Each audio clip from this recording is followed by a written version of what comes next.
Hello guys, welcome to our channel. காரசாரமான நண்டு குழம்பு எப்படி பண்ணலான்னு பார்க்கலாமா?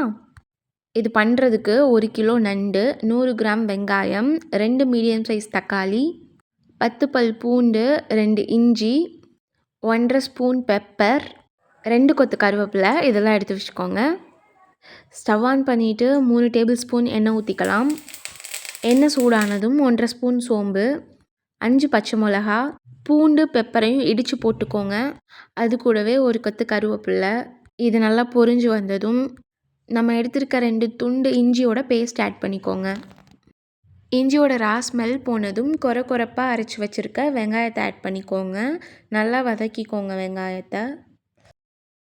இப்போது 1/2 ஸ்பூன் மஞ்சள் தூள் ஆட் பண்ணிக்கோங்க. அது கூட தக்காளியவும் ஆட் பண்ணி நல்லா வதக்கிக்கோங்க. இப்போது தக்காளி நல்லா வதங்கி எண்ணெய் பிரிஞ்சு வந்திருக்கு. இந்த டைமில் குழம்பு மிளகாத்தூள் ஆட் பண்ணிக்கோங்க. 2லேருந்து 2½ டேபிள் ஸ்பூன் ஆட் பண்ணிக்கோங்க. கொஞ்சம் ஸ்பைஸியாக வேணும்னா 2½ டேபிள் ஸ்பூன் ஆட் பண்ணிக்கோங்க.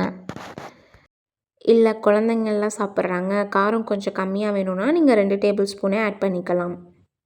மசாலா ஆட் பண்ணி கொஞ்சம் நேரம் கழித்து எண்ணெய் பிரிஞ்சு வந்திருக்கு. இப்போது நான் எடுத்து க்ளீன் பண்ணி வச்சுருக்கேன் நண்டை ஆட் பண்ணிக்கிறேன்.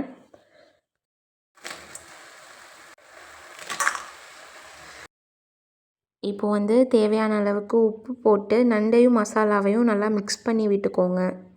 இப்போது நண்டு வேகிறதுக்காக ஒரு 10லேருந்து 15 நிமிஷம் வரைக்கும் மூடி போட்டு வச்சிடலாம்.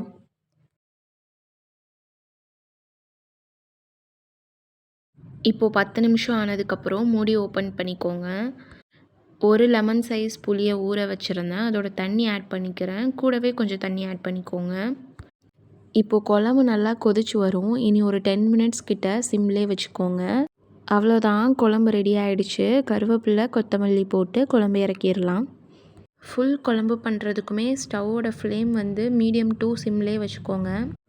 ஹை ஃப்ளேம் வச்சு ஃபாஸ்ட் குக்கிங் இந்த குழம்புக்கு செட் ஆகாது. அவ்வளோதான். தேங்க்ஸ் ஃபார் வாட்சிங் த வீடியோ.